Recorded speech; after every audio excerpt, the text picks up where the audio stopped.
દિલ્હીનું ભારત મંડપમ, જે આખું વિશ્વ ભારતની ડિજિટલ તાકાત જોવા પહોંચ્યું હતું અને નામ હતું ગ્લોબલ એઆઈ સમિટ.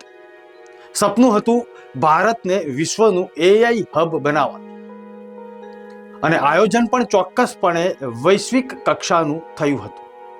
પણ જ્યારે આ હાઈટેક દુનિયાના દરવાજે આપણે પહોંચ્યા હોઈએ ત્યારે ખબર પડી કે સોફ્ટવેર તો અપગ્રેડ જ નથી થયું, પણ સિસ્ટમ હજી જૂની જ છે. નમસ્કાર દર્શક મિત્રો, મુંબઈ સમાચારના ડિજિટલ પ્લેટફોર્મ પર આપનું સ્વાગત છે અને હું છું જીગર.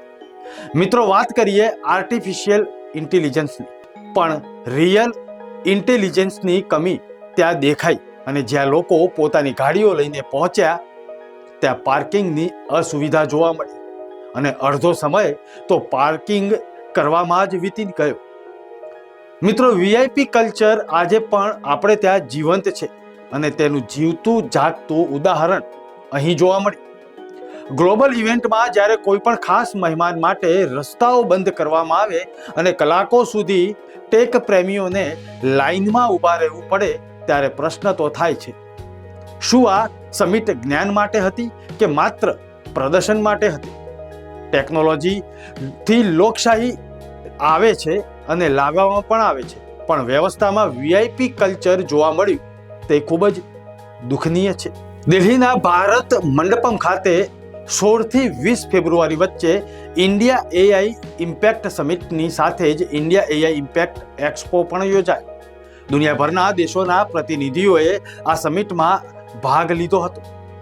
આર્ટિફિશિયલ ઇન્ટેલિજન્સ વિશે વાત કરી અને આવનારા ભવિષ્યમાં એઆઈનું મહત્વ પણ સમજાવ્યું. પણ શું આપણે એટલે કે ભારતીયો તૈયાર છે ખરા?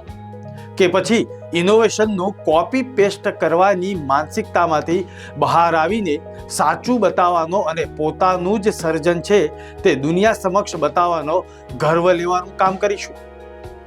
એઆઈ સમિટ સાથે ભારતે પોતાને એક ઉભરતી વૈશ્વિક શક્તિઓના રૂપમાં સ્થાપિત તો કરી લીધું છે, પણ જ્યાં એઆઈ તેના વિકાસના કેન્દ્રમાં હશે. ભારત દુનિયાનો લગભગ 20% ડેટા પેદા કરે છે અને અહીં 70 કરોડથી વધુ ઇન્ટરનેટ વપરાશકારો પણ છે.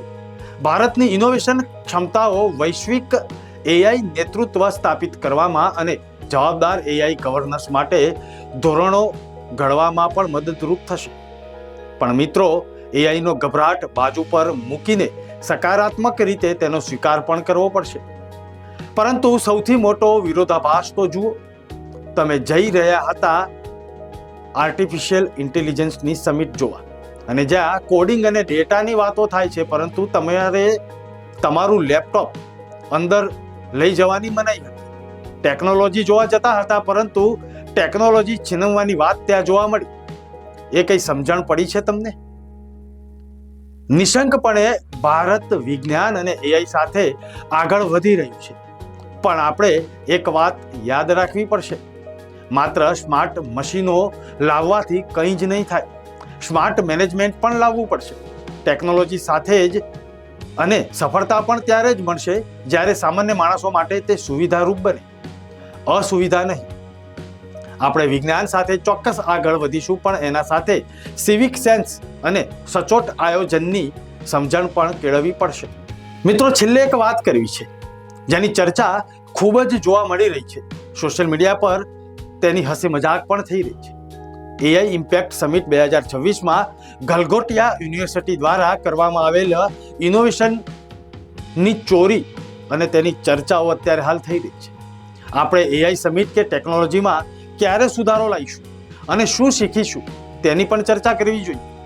આપણે ત્યાં ઘણીવાર ઇનોવેશનને ભવ્ય બનાવવા પાછળ જેટલો ખર્ચ થાય છે અને મહેનત થાય છે, એટલી મહેનત ટેકનોલોજીના ટેસ્ટિંગ કે ખરેખર ઇનોવેશન સાચું છે કે નહીં તે ખરાઈ કરવામાં પણ કરવું પડશે. કારણ કે દુનિયાના દેશો એક સાથે એક જ મંચ પર ભેગા થયા હોય ત્યારે ટ્રોલ થવા મજબૂર પણ ન બનવું પડે તેનું ધ્યાન રાખીશું. દર્શક મિત્રો, ભારતમાં જુગાડ અને ચાલ છે તે એટીટ્યુડ ઘણો પ્રસિદ્ધ છે, પણ ચોકસાઈ પણ રાખવી પડશે. અમે એઆઈ વાપરીએ છીએ તેવું લેબલ લગાવે અને તે લેબલ પાછળનો અર્થ પણ સમજવો પડશે. એઆઈ માત્ર ચેટબોટ કે ચાલતો રોબોટ નથી તે પણ સમજવું પડશે. ડેટા અને લોજિકનું ગણિત છે તે મગજમાં ઉતારવું પડશે. જ્યાં સુધી પાયાનું વિજ્ઞાન કાચું હશે ત્યાં સુધી આ નહીં ચાલે અને આ સમજણ પણ નહીં પડે. મિત્રો, આશા છે કે આગામી સમયમાં આ પ્રકારના આયોજનોમાં આપણે એઆઈના કોડ જ નહીં પણ વ્યવસ્થાના પ્રોટોકોલ પણ સુધારીશું. મિત્રો, તમને શું લાગે છે? શું ડિજિટલ ઇન્ડિયામાં હજુ પણ મેનેજમેન્ટની ખામીઓ નડે છે? અમારા આ ખાસ કાર્યક્રમ અને વિડીયોમાં તમારી કોમેન્ટ્સ જણાવવાનું ન ચૂકતા. જોતા રહો મુંબઈ સમાચાર. નમસ્કાર.